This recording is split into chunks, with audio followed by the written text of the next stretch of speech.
Olá, bom dia. O A Notícia de Frente dessa sexta-feira, dia 20, está no ar. E aqui ao meu lado, o Antério Paz de Barros e o Lúcio Sorge. Bom dia, Lúcio.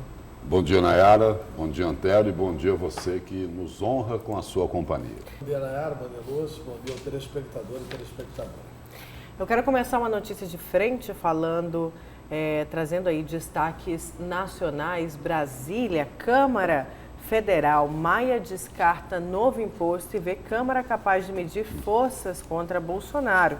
O presidente da Câmara, Rodrigo Maia, afirmou ontem que, se depender dele, a proposta de taxação das transações financeiras em meios digitais não passará pelo crivo do parlamento. A ideia apresentada pelo ministro da Economia, Paulo Guedes, tem sido comparada às especulações de retorno da CPMF, tributo extinto em 2007. A equipe econômica do governo flerta com a volta da CPMF desde que Jair Bolsonaro tomou posse, apesar do presidente ser contra esta medida. A insistência levou, inclusive, à demissão de Marcos Cintra, ex-secretário especial de Receita, defensor da retomada deste tributo. E a gente que falava ontem de outro tributo, não é isso, Antero? E aí o presidente da Câmara, Rodrigo Maia, ele já avisou o seguinte: olha, CPMF, seja com que nome for, a resposta é não. E mais, o presidente da Câmara, ele também já admite, né, de que por causa disso, ele pode sim medir forças com o presidente Jair Bolsonaro. Ele não, a Câmara, não é? Eu só acho injusta essa colocação de medir forças com Jair Bolsonaro. Ele vai medir forças com Paulo Guedes, ao lado de Jair Bolsonaro. O governo Bolsonaro sempre falou que era contra esse imposto. Agora, é interessante o governo Bolsonaro, né? O Bolsonaro é contra o imposto e o ministro é a favor. O Bolsonaro fala que é contra o imposto e o ministro manda o imposto para a Câmara dos Deputados.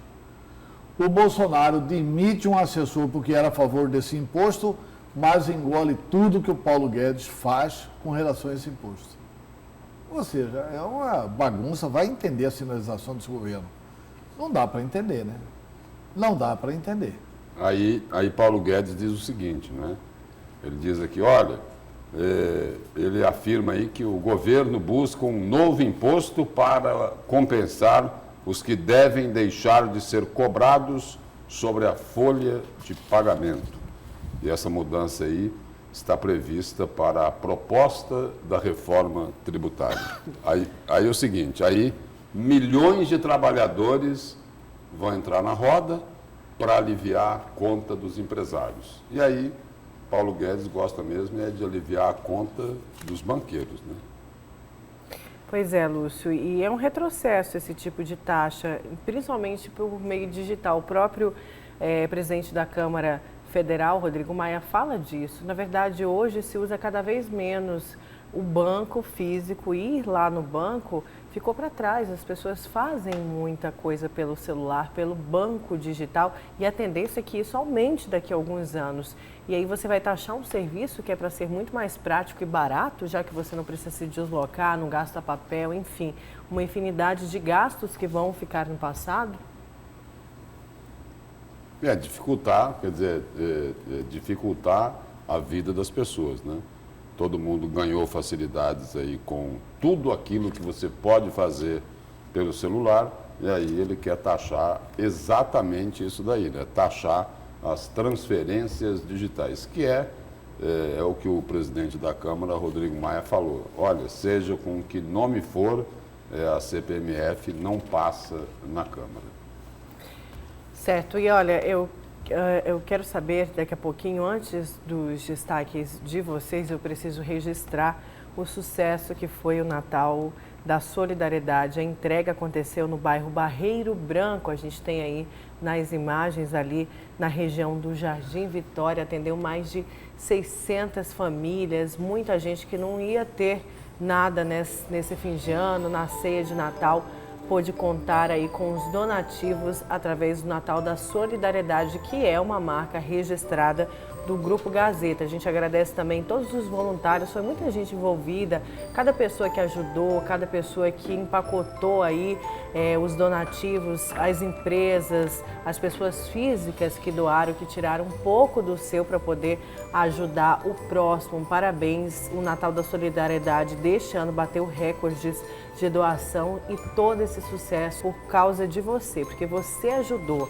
porque você fez a sua parte e garantiu aí um fim de ano mais alegre para muitas famílias carentes. Parabéns a toda a organização do Natal da Solidariedade e, claro, o Grupo Gazeta de Comunicação. Agora eu quero saber os destaques de vocês. Vamos começar com o seu, Antero. Olha, complica-se a situação do presidente Jair Bolsonaro. Complica-se a situação de Flávio Bolsonaro. A operação que o Ministério Público do Rio de Janeiro realizou no Rio de Janeiro foi uma operação que trouxe detalhes de movimentações nas contas bancárias de Flávio Bolsonaro e de uma série de pessoas, de assessores do gabinete de Flávio Bolsonaro. Essas investigações envolvem a ex-mulher do presidente Bolsonaro e a atual esposa do presidente Jair Bolsonaro. E envolvem principalmente pessoas ligadas à milícia do Rio de Janeiro. Pessoas acostumadas a serem contratadas para matar no Rio de Janeiro. Então, como é que o Ministério Público chega a isso? Chega a isso com a mais pura das provas, através da quebra do sigilo bancário. Bandidos e bandidos despreparados, além de cometerem crimes, ainda pegavam a propina do crime e colocavam nas suas próprias contas. Então, a situação vai apertando para o lado do presidente Bolsonaro, que ontem já começava a deserdar o filho. Falou, me perguntem só de problema meu. Problema dos outros, não me perguntem. Quer dizer, o Flávio Bolsonaro, aliás, o Jair Bolsonaro, já está tratando o Flávio Bolsonaro como problema dos outros. Quer dizer, problema dele. Bom mesmo era o tempo do Lula, né? O Lula saía dessa com tranquilidade. Falou, não, esse filho não é meu. Quem falou que é meu? Esse filho não é meu. É isso. E só para acrescentar aí, uma declaração, né, Antero, do presidente Jair Bolsonaro. Ele diz o seguinte: suspeita sobre o filho Flávio Bolsonaro são, abre aspas, pequenos problemas, fecha aspas. Aí, eu acredito que vai fazer parte do seu destaque. Será que é pequeno a história do cometa?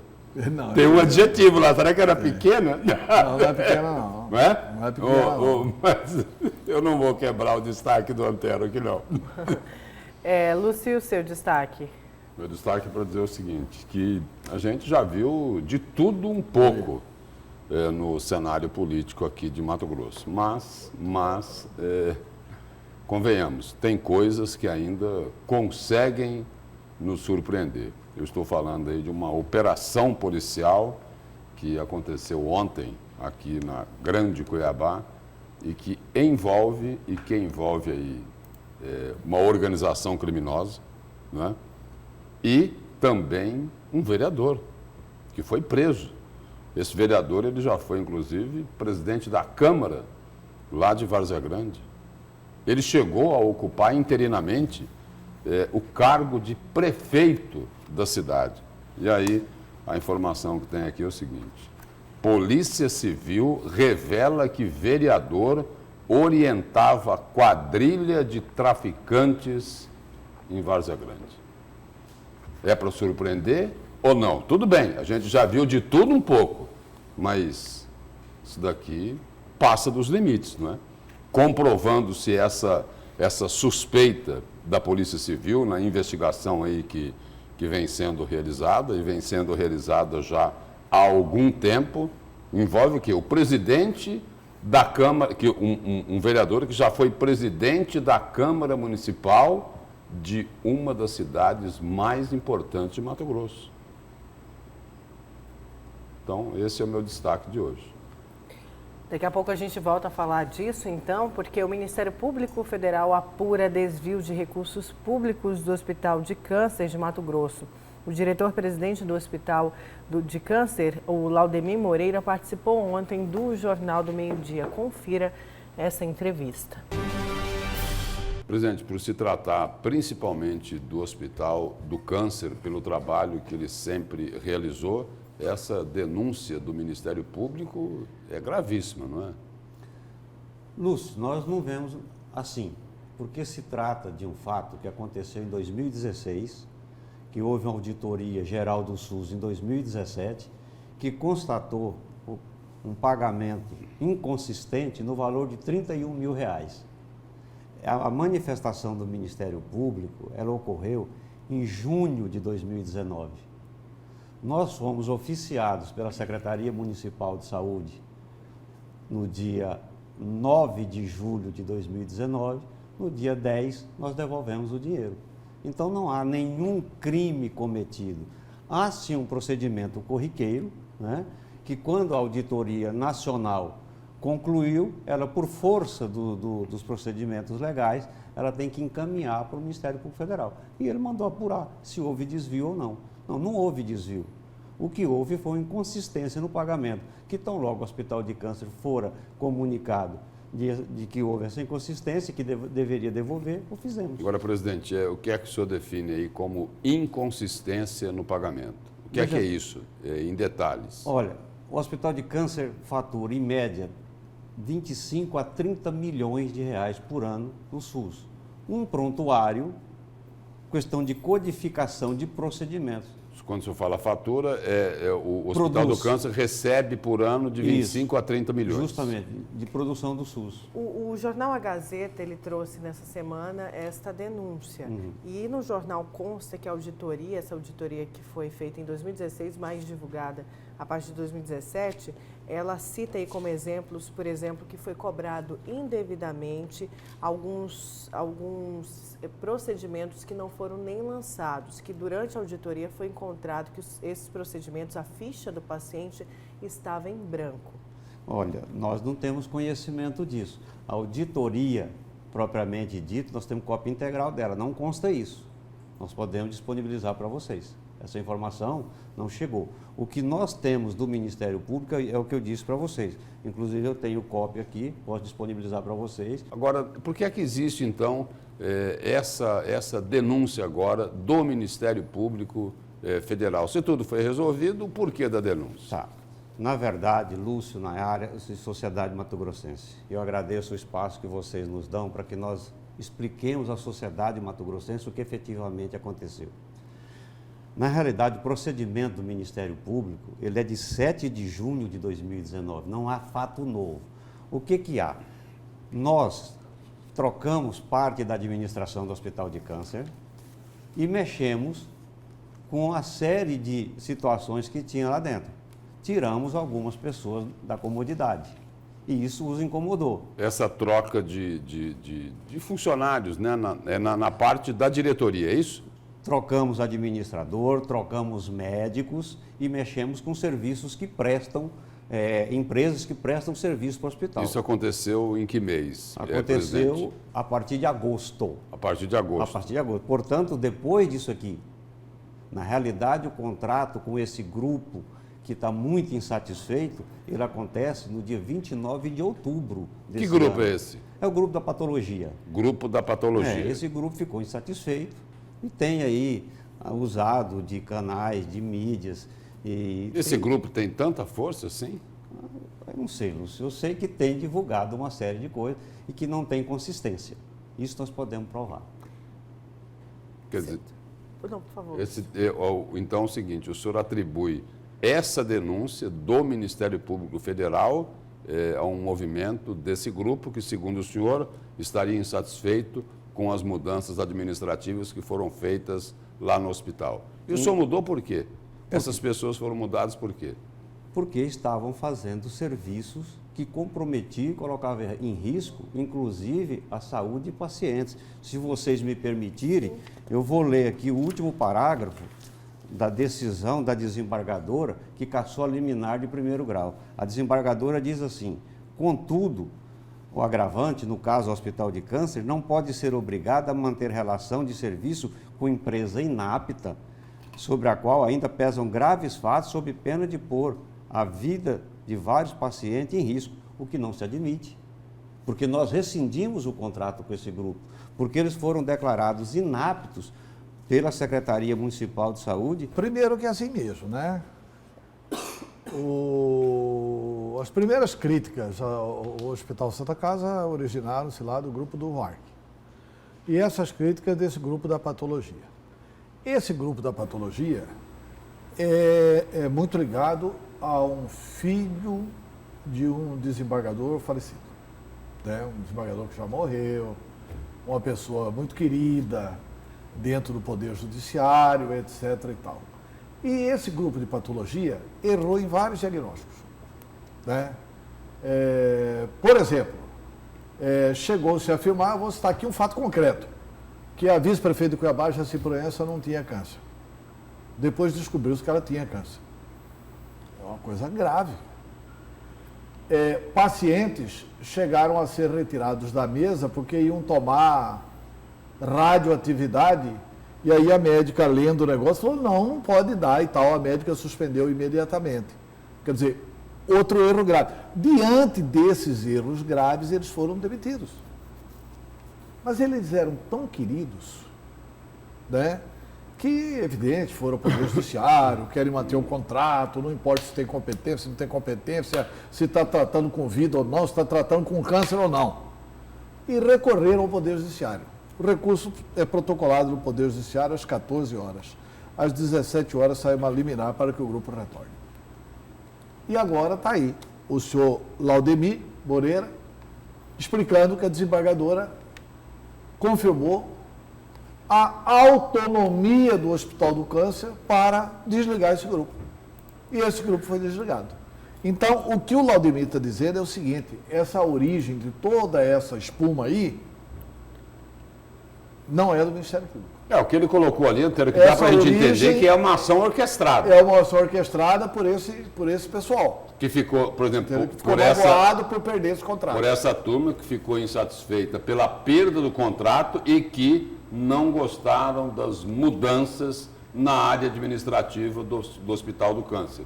E segundo ali, o diretor aí, Laudemir Moreira, ele até economizou, não é?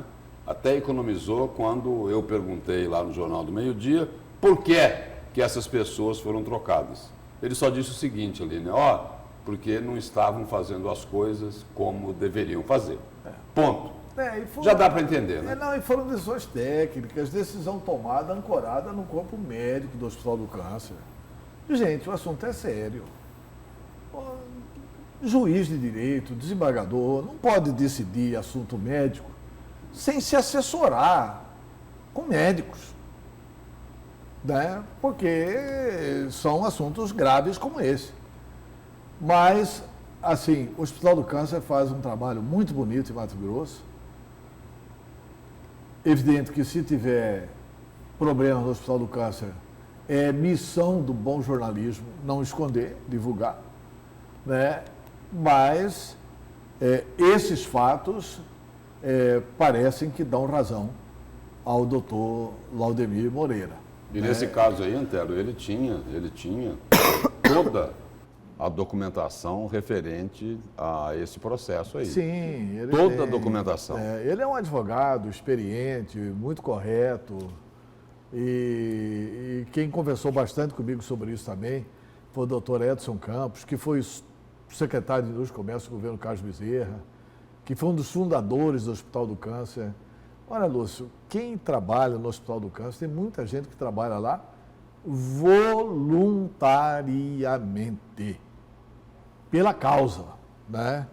Eu, assim, como eu sou um dos sobreviventes dessa área, eu acho que essa é uma instituição a ser muito apoiada em Mato Grosso. E nessa denúncia orquestrada, falaram em atendimento desumano, né? Falaram em atendimento desumano. Como que era o nome, Antero? Magnum? Magnum, nesse caso, jornalista, fotógrafo. Jornalista aqui do Grupo Gazeta. Do Grupo Gazeta aqui do Grupo Gazeta.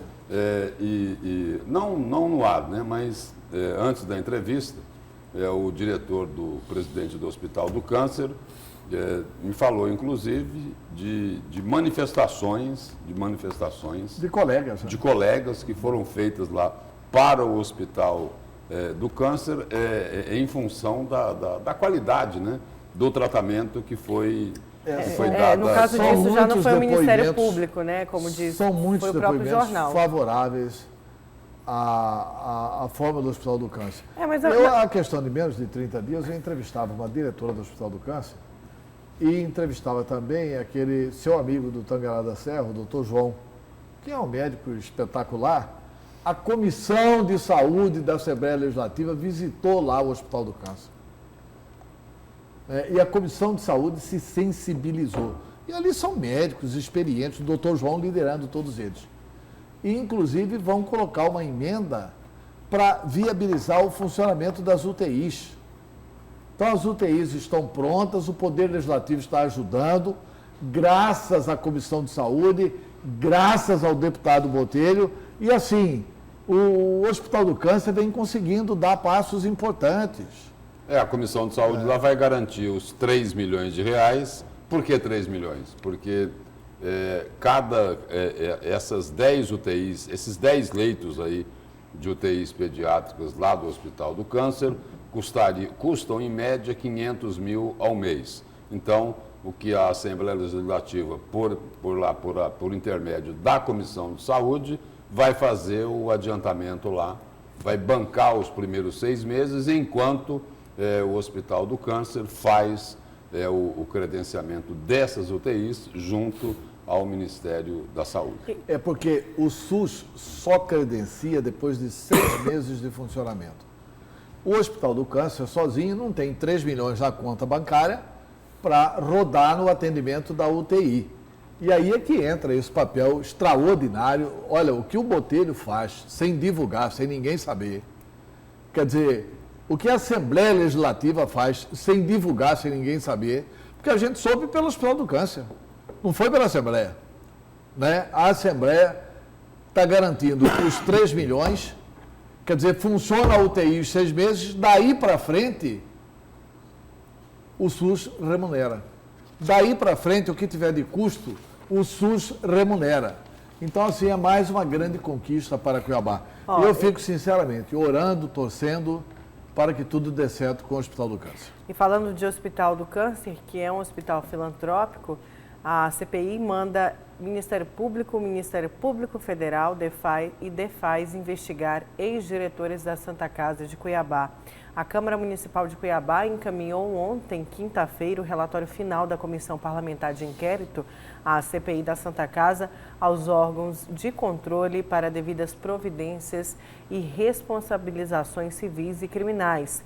Foi enviada uma cópia de todo o trabalho da investigação realizado pela comissão ao Ministério Público Federal, Estadual e também à Delegacia Fazendária.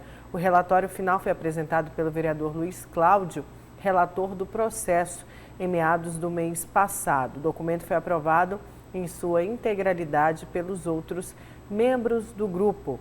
E aí a CPI pede, então, já encaminha esse relatório final para os órgãos responsáveis. E a CPI, nesse caso aí, a denúncia que ela faz, que encaminhou o Ministério Público, diz respeito única e exclusivamente aos ex-diretores lá da Santa Casa. Porque o vereador falou o seguinte, o vereador Luiz Cláudio: houve vários indícios de irregularidades que ocorreram na administração que geriu a Santa Casa. Irregularidades essas que contribuíram para o fechamento da entidade filantrópica. Sendo assim, este relatório, de modo convicto, através de fatos elencados e provas produzidas nos autos, encaminha as conclusões de direcionamento aos órgãos responsáveis. Não, o que eu quero colocar é o seguinte, de que a direção lá, a direção da antiga Santa Casa, né, os diretores que lá estavam, se fizeram alguma coisa de errada, né, tem que responder por isso. Tem que responder pelos seus atos. Agora, o que eu pergunto é o seguinte, essa CPI aí da Câmara Municipal de Cuiabá não vai também enquadrar a gestão pública os gestores públicos que contribuíram para que acontecesse tudo o que aconteceu com a antiga Santa Casa? Por que será? Será que eles não colocaram isso no relatório da CPI? Não pode, tudo bem. Se os ex-diretores lá da antiga Santa Casa tiverem culpa no cartório, tem que responder, tem que pagar por isso. Mas e os gestores públicos? Vão ficar aí no bem bom, como se o assunto não fosse com eles? E aí, lá na Câmara, os vereadores que compõem essa CPI vão fazer cara de paisagem para isso? É só esse questionamento que eu coloco.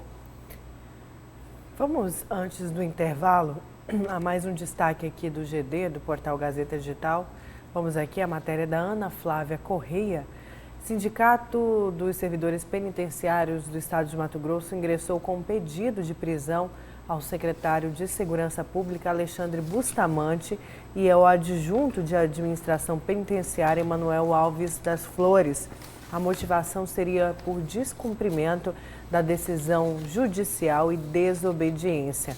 Conforme explicou a presidente do sindicato, a Jacira Maria Silva, houve uma decisão judicial no sentido de manter a carga horária para 30 horas aos agentes penitenciários da Unidade Penitenciária Oswaldo Florentino Leite, em Sinop. Jacira citou ainda que houve citação e ciência expressa da decisão proferida no dia 13 de dezembro deste ano.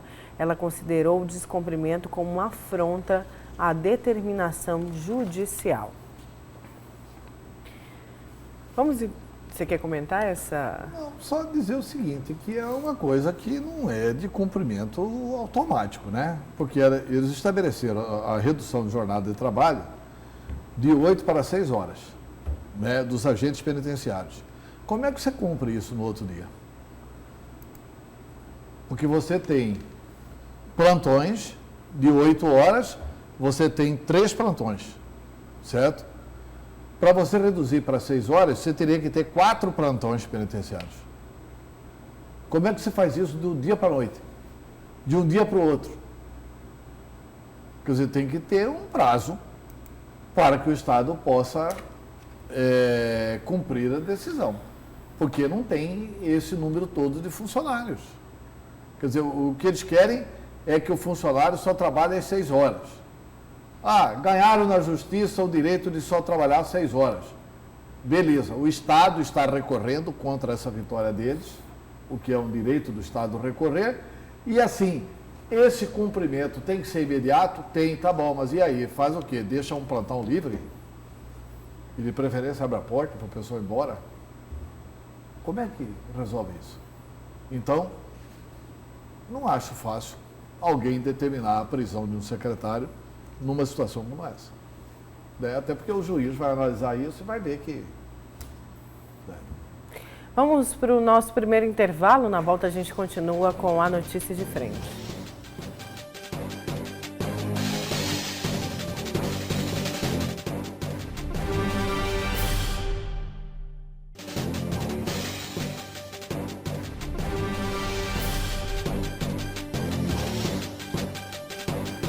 Voltamos com a notícia de frente. A Defensoria Pública de Mato Grosso começa a atender a população de Várzea Grande na nova sede a partir do dia 13 de janeiro. Os detalhes aí você confere na reportagem do Antônio Carlos Silva. Hoje, a Defensoria Pública de Mato Grosso está presente em 44 das 79 comarcas mato-grossenses. A ampliação deste serviço jurídico gratuito depende do aumento do orçamento do órgão. No ano 2018, nós fechamos com 46 mil atendimentos ao público, em geral. Vários atendimentos da área criminal, civil, família, ação de saúde, mandado de segurança, administrativo também, previdenciário, todas as áreas nós atuamos. O que nós queremos é fazer com que a nossa população tenha não só respeito, dignidade, como também mais oportunidades e facilidades de poderem ser assistidos os problemas, né, sociais e que nós estamos realmente de portas abertas, juntos, unidos para poder fazer o melhor. Nós estamos em período de crise financeira, de teto de gastos, né, com várias restrições que impedem o crescimento orçamentário. Por conta disso, nós estamos adotando medidas internas na Defensoria Pública para conseguir ampliar o atendimento para outras comarcas, mesmo com o número atual de defensores.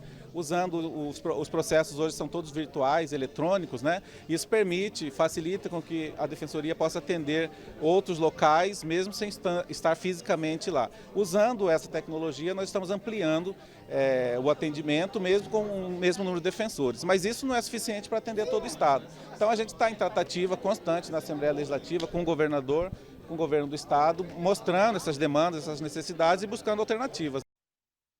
Mais uma sede da Defensoria Pública que foi inaugurada, mas passa a funcionar só em janeiro do ano que vem. E a gente que já recebeu o defensor público geral de Mato Grosso, Clodoaldo Queiroz, e ele falava, Antério, que se o governo do estado não repassar mais recursos para a Defensoria, porque foi derrubada uma suplementação, né, para a Defensoria só se mantém financeiramente até fevereiro do ano que vem. Ué, eu vou dar uma declaração, uma entrevista para nós muito diferente disso. Pois é, mas essa notícia foi depois da nossa entrevista. Não, tá bom, foi depois da entrevista, mas ele falou que o orçamento deste ano, o governo já melhorou um pouco, aumentou 10 milhões para a Defensoria e que para o ano que vem, no orçamento, o orçamento sequer foi votado e que para o ano que vem no orçamento iria melhorar mais. Ele diz que tem uma defasagem aí de nomeação de mais de 60 defensores e de que para o ano que vem existiria aí um compromisso, ou pelo menos uma expectativa de se nomear uma parte, né? Não 60 defensores, né? Me parece que são 63, que é o que estaria faltando hoje para cobrir o Estado como um todo, né? Mas diz que o governo aí teria se comprometido a liberar a contratação de pelo menos uma parte, né, desses defensores aí para completar o quadro da Defensoria Pública de Mato Grosso, que está presente aí em 79 comarcas em 44. Tem que fazer uma análise tecnológica, inclusive, dessa reivindicação. Porque, assim, hoje, com o processo judicial eletrônico, você pode perfeitamente utilizar o defensor que está em Cuiabá para defender um processo de juína. Entendeu? Ele vai ler o processo, ele vai entender perfeitamente o processo e vai escrever. Aí vai precisar de um defensor, eu estou chutando Juína aqui aleatoriamente. Pode ser que Juína tenha Defensoria Pública organizada lá. Assim, um município qualquer que não tenha Defensoria Pública organizada, um defensor de Cuiabá, Várzea Grande, etc. e tal, pode responder esse processo, porque o processo é eletrônico. E lendo o processo eletrônico, o defensor público vai compreender bem. Aí vai precisar de menos, de um menor número de contratações, que é para ir fazer a sustentação oral lá. Eu creio que essas coisas devem se acertar. Pois é, a notícia foi depois da nossa entrevista com ele, que foi um veto do governador Mauro Mendes. Tudo bem, ainda vai entrar em votação, mas o veto de um artigo da LDO que previa a suplementação da Defensoria Pública em Mato Grosso. Daí, na época que foi vetado ainda esse mês, a Defensoria se manifestou dizendo que se isso não for corrigido, a Defensoria só tem dinheiro para se manter até fevereiro do ano que vem. Essa aritmética que não fecha, né? Porque se teve 10 milhões a mais este ano, já foram disponibilizados 10 milhões a mais este ano. O governador estava vetando na LDO com relação ao orçamento do ano que vem. Então, devagar com a dor. Acho que não fecha. O fato é que, por exemplo... A não ser que essas declarações anteriores tenham sido muito otimistas e não verdadeiras. Mas se foram verdadeiros, que teve 10 milhões a mais este ano e que pode melhorar um pouco o ano que vem... Deixa eu só ler aqui o trecho que foi, inclusive, defendido pelo deputado Lúdio Cabral na Assembleia na época. Esse veto aconteceu na primeira semana de dezembro. O deputado falou o seguinte: a Defensoria Pública, o orçamento dela hoje tem previsão de recurso para custeio que irão assegurar seu funcionamento por, no máximo, 2 meses. Isso é o que está no orçamento hoje. Na proposta que foi encaminhada pelo governo, esta emenda da LDO tinha como objetivo assegurar que a Defensoria não tivesse que fechar as portas depois do mês de fevereiro. Então, tá certo. Então, é com relação ao orçamento do ano que vem. Isso, mas pois é, fevereiro do ano que vem. Não, tudo bem, mas não é possível que em fevereiro se esgote o orçamento do ano que vem. É essa lógica que não bate. O fato é que a Defensoria Pública ela precisa de apoio. Precisa de mais apoio. Né? Porque, na realidade, é o seguinte, dos poderes, das instituições que têm autonomia, a Defensoria é o primo pobre, né? Ela não tem autonomia, né? Ela depende do Poder Executivo. Ela é um órgão do Poder Executivo. Agora, o seguinte... Embora na lei tenha autonomia. E o problema lá é recurso, né? Falta recurso. Agora, Antero e Nayara, tem gente que... E fica mais caro não apoiar a Defensoria e contratar o advogado da Ativa. Agora, e que existe dívida aí, com da Ativa também. Tem lugar aí que dinheiro não é problema. Não é problema. Olha só essa informação. Depois da Assembleia Legislativa ter aprovado uma lei que descartou o pedido de autorização do Poder Judiciário para aumentar os auxílios para os magistrados e servidores, o Tribunal de Justiça decidiu aumentar em 130% o valor do auxílio alimentação para os servidores ativos. E aí o seguinte, o valor passará de R$1.000 para R$2.300. O aumento foi determinado pelo Conselho da Magistratura e assinado pelo presidente do TJ, o desembargador Carlos Alberto Alves da Rocha. Enquanto isso, o salário mínimo foi para R$1.031. Saiu de 998 para 1.031. Só de vale alimentação, R$2.300. Aí depois o seguinte, os poderes vão a público, falou, olha, aqui não tem privilégio nenhum, não tem mordomia, não tem gordura para cortar, nós estamos trabalhando no limite, raspando o tacho para sobreviver. Me engana que eu gosto. Vamos para o seu destaque? Vamos lá. A gente já viu um pouco de tudo na política, né? Mas tem coisas que ainda conseguem nos surpreender. E agora aqui eu vou falar de uma operação policial, mas que também envolve a política. A Polícia Civil revela que vereador orientava quadrilha de traficantes em Várzea Grande. E aí tem um lado da defesa, né?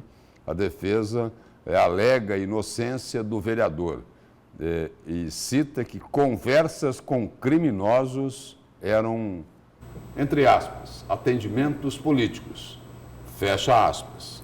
E aí, o vereador que nós estamos falando aqui, é o vereador lá de Várzea Grande, do PSD, o vereador Jânio Calisto, que foi preso na manhã de ontem, numa operação contra o tráfico de drogas. E aí, ele é apontado como um membro atuante de uma associação voltada ao tráfico de drogas aqui em Mato Grosso. Aí as imagens aí da operação realizada nesta quinta-feira. A organização criminosa, segundo a Polícia Civil, tem integrantes do Comando Vermelho. E uma informação aqui do delegado, que é o delegado titular lá da Delegacia Regional de Entorpecentes, Vitor Hugo Teixeira, ele informou aí que as investigações iniciaram em virtude de uma denúncia anônima recebida pela Delegacia de Entorpecentes e aí foi verificada a atuação de um extenso grupo de traficantes. E para ele, o vereador Jânio Calisto usou o que sabia da polícia como troca de plantão para ajudar os traficantes a administrar o tráfico de drogas. O fato é que o vereador Jânio Calisto já foi policial civil.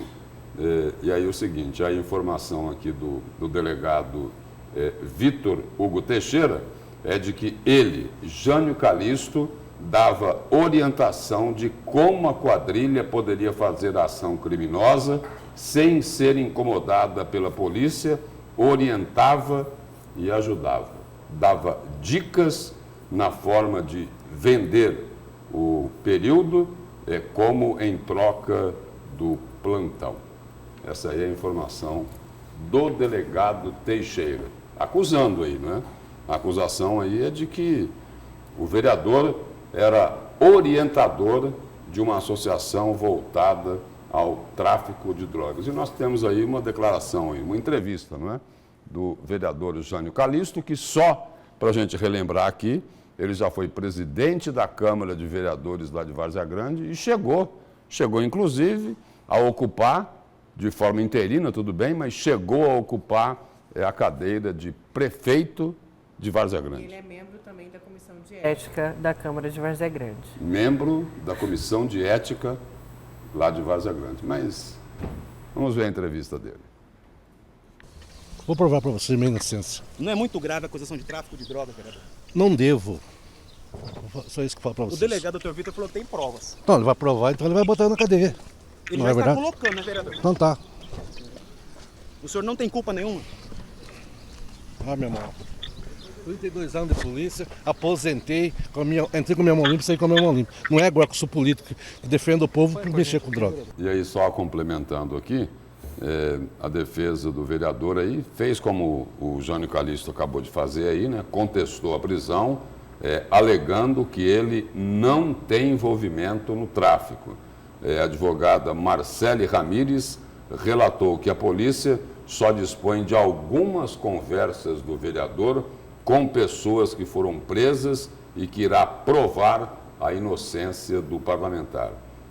Aí, declaração aqui da advogada, abre aspas, ele atende muitas pessoas todos os dias.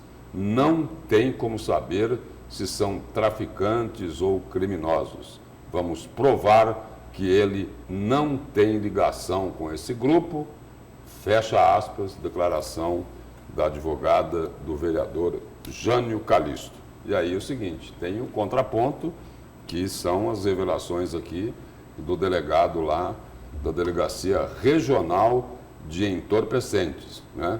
Onde ele fala que vários telefones aí vinham sendo monitorados, tinham muitas conversas, e aí a principal acusação aqui, a que causa espécie, né? A que chama a atenção é de que a acusação que se faz aí é de que o vereador orientava uma quadrilha de traficantes lá em Várzea Grande. Algo gravíssimo, gravíssimo. Fala da ligação dele com o PCC, né? Aqui é o seguinte, diz que nessa associação criminosa voltada ao tráfico de drogas, nessa associação teriam lá também integrantes do Comando Vermelho. Comando Vermelho. Do Comando Vermelho. Comando Vermelho. Eu só quero complementar, Lúcio, com a fala do presidente da Câmara de Várzea Grande, o Fábio Tardim. Ele foi entrevistado aí pelo Hipernotícia e falou o seguinte, que crimes cometidos fora do recinto da Câmara e sem correlação com a instituição são de inteira responsabilidade única e exclusiva do infrator. Ele disse mais, eu não tive conhecimento ainda sobre a prisão e a acusação contra Jânio. A Comissão de Ética da Câmara ainda vai se reunir para definir posicionamento sobre a prisão do vereador e de como conduzirá os trabalhos. Estamos aguardando a nossa assessoria jurídica. Mas ele vai consultar, o presidente da Câmara vai consultar a Comissão de Ética, é isso? Isso. E que tem como um dos integrantes o vereador Jânio Calixto, é isso? O presidente. O presidente. O presidente vai fazer essa consulta, porque essa foi a informação que você recebeu aí da nossa produtora. Mas acho que ele... Foi? Mas acho que a Câmara não tem como apressar essas coisas. Não, também... A Câmara tem que esperar concluir o inquérito, etc. A Câmara não tem nenhuma informação sobre isso. A Câmara de Várzea Grande não tem elementos para deliberar sobre nada, né? Eu acho que esses elementos ainda são muito iniciais, né? Tem que esperar a conclusão, pelo menos, do inquérito. E não tem por que ter pressa. O vereador, inclusive, está preso. O vereador, inclusive, está preso. Eu acho que a Câmara Municipal de Várzea Grande tem que esperar para poder deliberar com tranquilidade, assegurando o amplo direito de defesa para o vereador, né? Só me chama a atenção a declaração do presidente da Câmara de Várzea Grande, Fábio Tardim. Fábio Tardim. Fábio Tardim chama a atenção o seguinte: olha, se foi fora daqui, não tem problema nenhum. Aqui, se foi fora daqui, está tudo certo. A declaração, né? Ou seja, e aí? Mais tarde, tudo bem, por enquanto é uma acusação, é uma denúncia, vai ser investigada, mas se mais tarde isso for comprovado, é o seguinte, quer dizer, vereador pode orientar quadrilha que atua no tráfico de drogas? Isso não é quebra de decoro parlamentar? Pode isso? Não pode, né? Ainda que seja fora da Câmara, né? Ainda que seja fora da Câmara, né? Um tipo de denúncia dessa, não cabe essa fala, porque, claro, vai ter investigação, ele falou aí que vai esperar. A fala do presidente foi... Mas não dá para manter, foi antiética. Foi antiética. Isso é ótimo. Mas não dá para manter, tem que investigar e com certeza ele deve ser investigado na comissão de ética, que ele é membro, mas deve sair, né? Deve sair aí da comissão de ética, não deve mais fazer parte, porque como membro da comissão de ética e investigado... Ele não pode presidir esse processo, né? Já pensou? Quem que vai indicar o relator? É o vereador. Como que é o nome do vereador?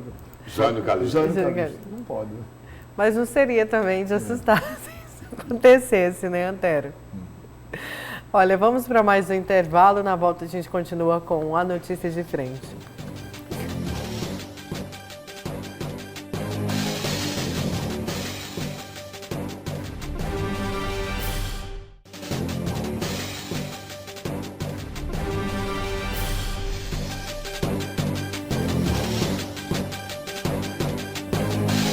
Voltamos com a notícia de frente dessa sexta e o presidente da AMM falou sobre a PEC 188, que prevê a extinção de municípios e ainda sobre a vaga no Senado. Os detalhes com a Luciana Gaviria.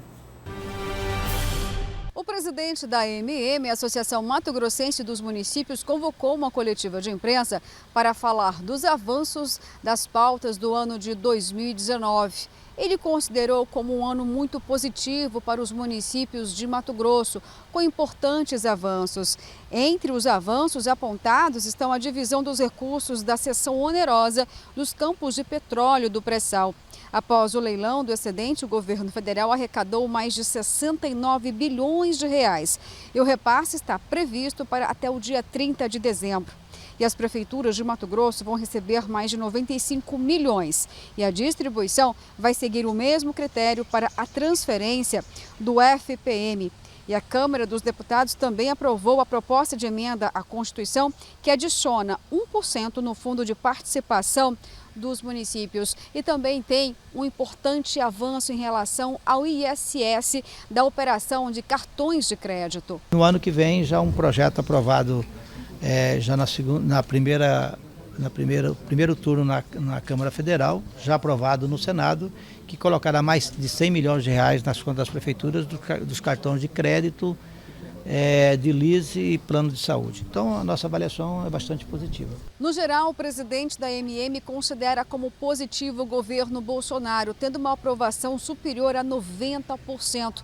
Mas existiria apenas um descontentamento em relação à PEC 188, que prevê a supressão de 1.252 municípios em todo o país. Em Mato Grosso, seriam 34 municípios. Mas já existe a expectativa de retirada da PEC 188, o anexo 6, que prevê a supressão. Não podemos simplesmente penalizar pequenos municípios. Aí você está tendo uma medida totalmente arbitrária. Eu defendo uma reforma administrativa ampla, completa, entendeu? Que atinja todos os poderes. Não é matando o paciente que você vai resolver o problema.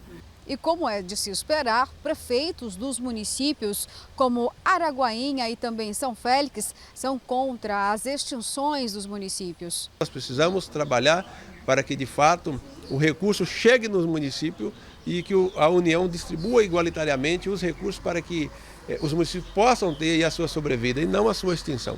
O que está faltando, o que os municípios contam desde o ano passado, é a questão do repasse do FEX, que o Mato Grosso recebia. Até 2016 sempre estava recebendo, e em 2017 recebeu a última parcela e daí para frente não recebeu mais, então hoje está fazendo falta. Em contrapartida, o presidente da AMM acredita que é possível apresentar fórmulas, reformas administrativas para fazer com que os municípios menores melhorem a arrecadação. O caminho é você fazer uma ampla reforma administrativa de diminuição de gastos nos 3 entes federados. Do governo federal, diminuir o tamanho da máquina do governo federal, diminuir o tamanho da máquina do governo do estado, diminuir o tamanho da máquina dos governos municipais e também a diminuição da máquina dos poderes.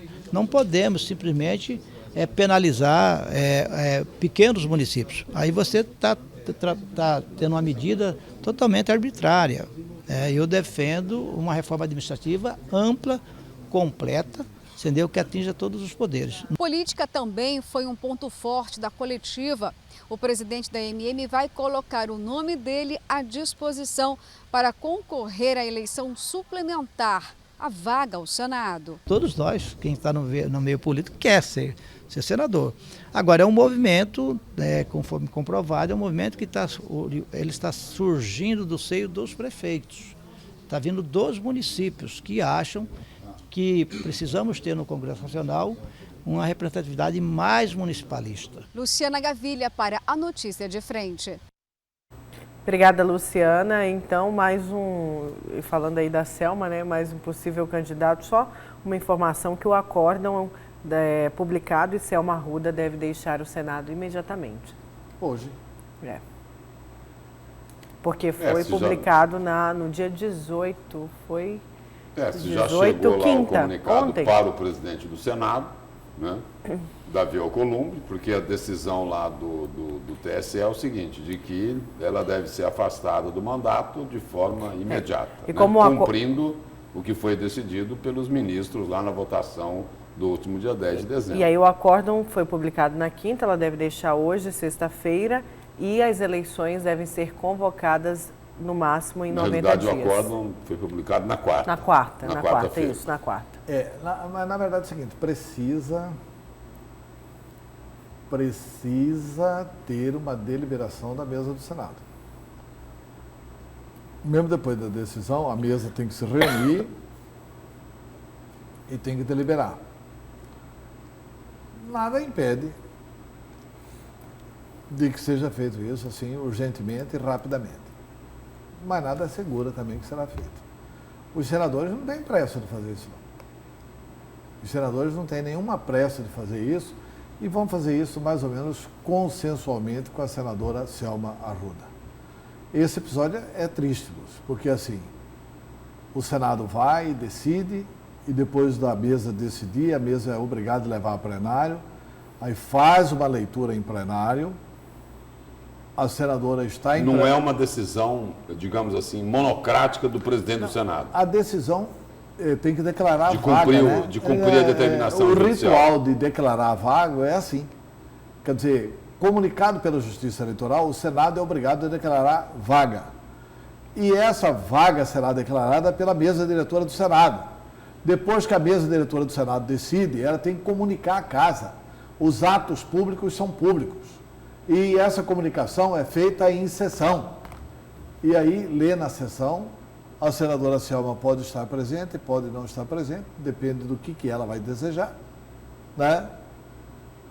Lida, se ela estiver presente, normalmente o presidente da casa pede para 2 senadores acompanharem a senadora Selma até o carro. 2 senadores? O carro dela, do Senado. Uhum. Aí ela pega o carro do Senado, vai até a casa, pega a mala, vai para o aeroporto, embarca, vem para Cuiabá. Pronto. Está extinto o mandato da Selma Arruda.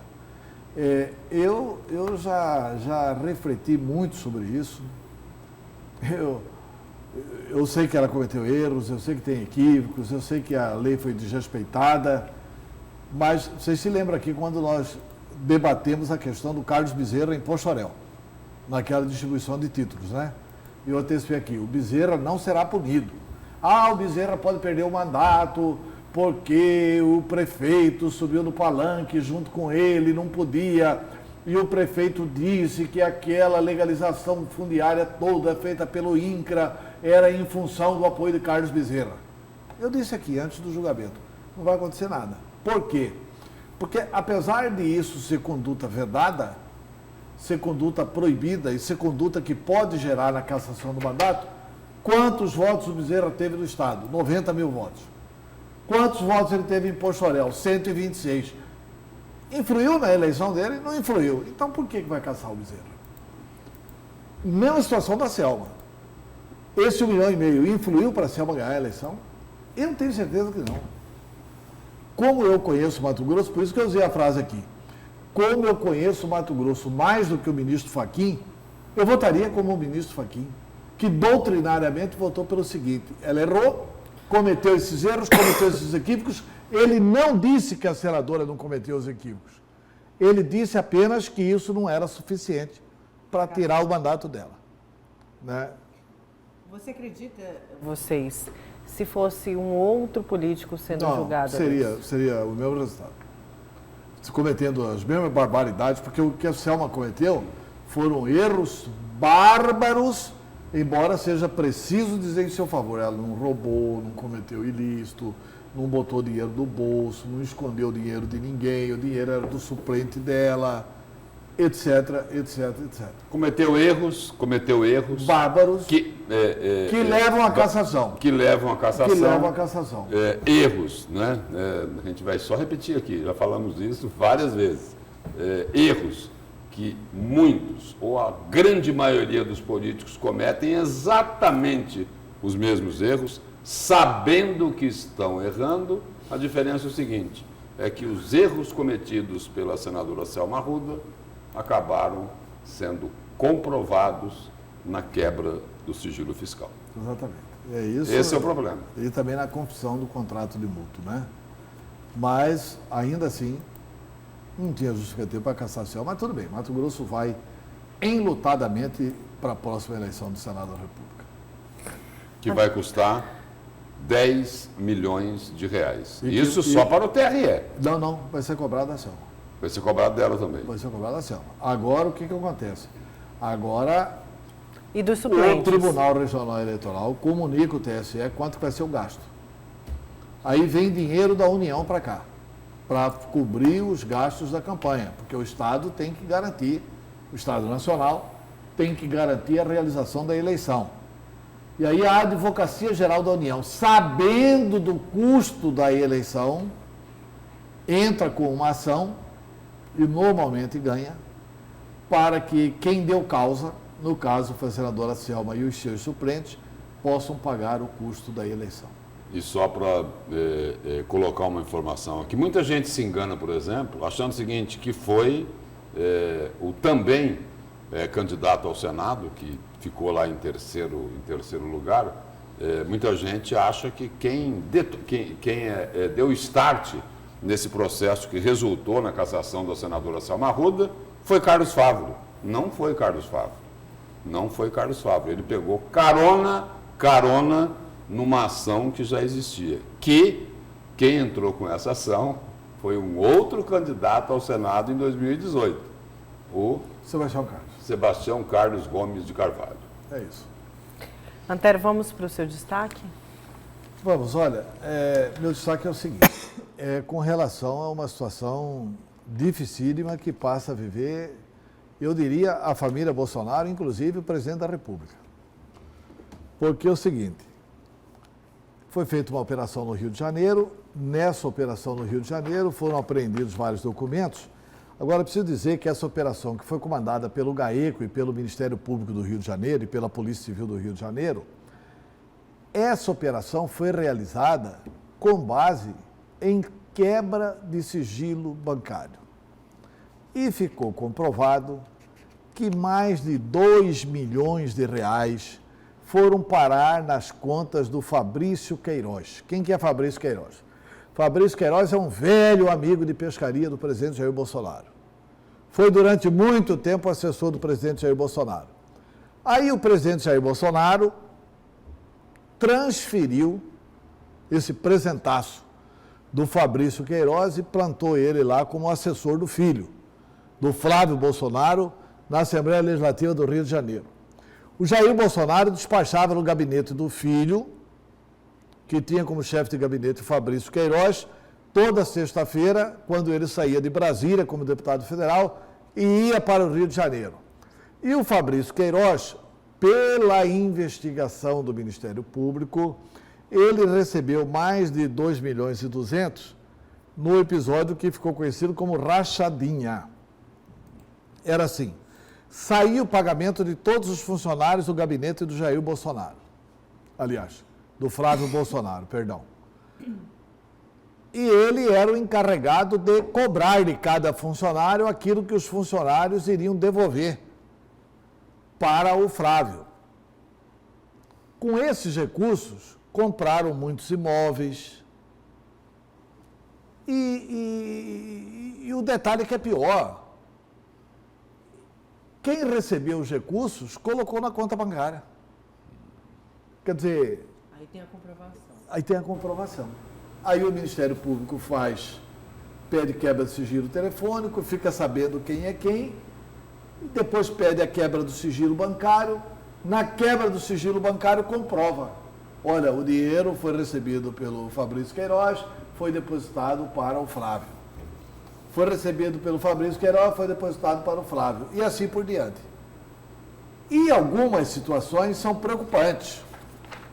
O site UOL ontem dizia o seguinte, e essa é a acusação mais grave com relação à questão da relação do Flávio Bolsonaro. Veja bem qual que é a manchete do site UOL no aspecto da política. Miliciano ficava com parte de salários de ex-assessores de Flávio, diz o Ministério Público. Quem que é o miliciano? É um tal de Capitão Adriano. Quem que é o Capitão Adriano? O Capitão Adriano, é o seguinte, tem aqui num trecho da matéria que fala assim, nos diálogos com Daniele, Queiroz se refere a Adriano, o capitão, como amigo. O grupo Escritório do Crime, esse Capitão Adriano chefiava o grupo Escritório do Crime, de miliciano. É apontado pela Polícia Civil do Rio e pela promotoria como responsável pela morte da Marielle Franco. Esse grupo que recebia dinheiro do gabinete do Flávio Bolsonaro. Isso tudo segundo o Ministério Público do Rio de Janeiro. Os advogados de Adriano negaram em petição ao STF que ele fosse chefe dos grupos criminosos. E aí tem várias gravações, eu vou ler alguns trechos que considero importantes. Fabrício Queiroz, apontado como operador financeiro, no esquema do gabinete de Flávio, e com o capitão Adriano. Segundo o MP, Adriano interveio junto a Queiroz na tentativa de manter sua ex-esposa, quer dizer, o capitão Adriano recebia propina e queria manter a ex-esposa. Na condição de quê? Na condição de funcionárias fantasmas. Duas delas, Raimunda Veras Magalhães e Daniele Mendonça da Costa, respectivamente mãe e ex-mulher do ex-PM Adriano Magalhães da Nóbrega, foragido da Justiça, após ser apontado pelo Ministério Público como chefe da milícia que controla a comunidade do Rio das Pedras em Jacarepaguá. Então, Raimunda Vera Magalhães e Daniele Mendonça, mãe e ex-mulher do Adriano, receberam de um total de R$ 1.029.042, R$ 203.000 foram repassados direta ou indiretamente para a conta bancária de Queiroz, segundo o MP. Essas duas, a mãe e a ex-mulher do Adriano, receberam R$ 1.029.000, devolveram R$ 203.000. Além desses valores, R$202 mil foram sacados da conta em espécie, porque isso viabilizaria a simples entrega em dinheiro, essa é a dedução do Ministério Público, para o Queiroz. De acordo com o Grupo de Combate à Corrupção, Adriano fez contato com Daniele por WhatsApp no dia 29 de dezembro do ano passado, período no qual a investigação do Queiroz já estava em curso. Na ocasião, vejam bem, hein? O miliciano pedia informações a Daniele sobre a exoneração dela do cargo. Daniele Mendonça é apontada como funcionária fantasma. Em nova conversa no dia 6 de janeiro, Daniele volta a falar sobre problemas financeiros e Adriano se compromete a ajudar um complemento. O Ministério Público não conseguiu ainda identificar quanto que o Adriano recebeu no todo. Diante de toda esta situação, 528 mil foram para a conta do Flavinho, do Flávio Bolsonaro. O presidente Bolsonaro deu ontem uma entrevista em que fala que isso é problema dos outros, naquela saidinha dele ali do Palácio. A hora que ele para conversar com a imprensa indaga sobre esse caso, ele diz, olha, pergunte sobre problemas meus, eu não tenho nada a ver com o problema dos outros. Ou seja, ele coloca o Flávio Bolsonaro como sendo problema dos outros. O Flávio Bolsonaro é filho dele. E a defesa do Flávio Bolsonaro entrou ontem, o Flávio Bolsonaro está com medo de ser preso, e entrou ontem com habeas corpus preventivo no Supremo Tribunal Federal. Entrou na quinta-feira, foi ontem, né? Quinta-feira. Entrou na quinta-feira com habeas corpus preventivo no Supremo Tribunal Federal. Esse habeas corpus parece ter sido distribuído para o ministro Gilmar Mendes, que vai ou não decidir se concede ou não o HC proibindo a prisão do Flávio Bolsonaro. Agora, o Flávio chegou durante um bom tempo a ser protegido pelo presidente do Supremo Tribunal Federal, Dias Toffoli. Com a queda da proteção, isso tudo veio à tona. E o que é mais importante nisso? Que o Ministério Público está baseado em conversas gravadas por telefone, em mensagens que o Ministério Público conseguiu no WhatsApp e em quebra de sigilo bancário. Ou seja, tem muita prova, contundentes. Né? Então, a situação começa a apertar. Agora, e o melhor que o Bolsonaro faz é realmente falar que esse é problema dos outros. Pois é, agora cada um se vire, né? Muitos vão falar, olha, mas é problema dos outros, é problema do filho, né? O pai, não dá para misturar ali filho e pai, cada um, é cada um mais. O Queiroz sempre cuidou da vida do Jair. Mas a gente pergunta, antes de cuidar da vida do Flávio, o Queiroz sempre cuidou da vida do Jair. O Queiroz foi, durante muito tempo, o chefe de gabinete do Jair Bolsonaro. Nessa quebra de sigilos bancários, foi encontrado ali repasse desse dinheiro da rachadinha para a ex-mulher de Jair Bolsonaro. E foi encontrado também um repasse de R$40 mil para a primeira-dama do país, a Michele Bolsonaro. R$40 mil. O Bolsonaro disse que isso é um empréstimo que ele havia feito. Mas empréstimo é o seguinte, quando eu faço empréstimo para o Lúcio faz empréstimo para mim, faz o que a Selma e o Gilberto Possamay fizeram. Faz um contrato de mútuo e registra. Não tem nenhum documento. Tem a palavra do Bolsonaro de que isso é um empréstimo. E tem a prova de que entrou R$40 mil na conta da Michele Bolsonaro.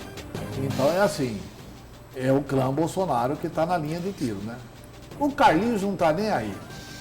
O Carlos Bolsonaro ontem esculhambou a comunicação da presidência da República. E tudo isso está acontecendo por um problema de comunicação. Não foi a rachadinha. Não foi a rachadinha. Ele preferiu rachar a comunicação. É isso. Vamos então, Lúcio Antero. Vamos obrigada. lá. Um ótimo fim de semana para você. Bom dia.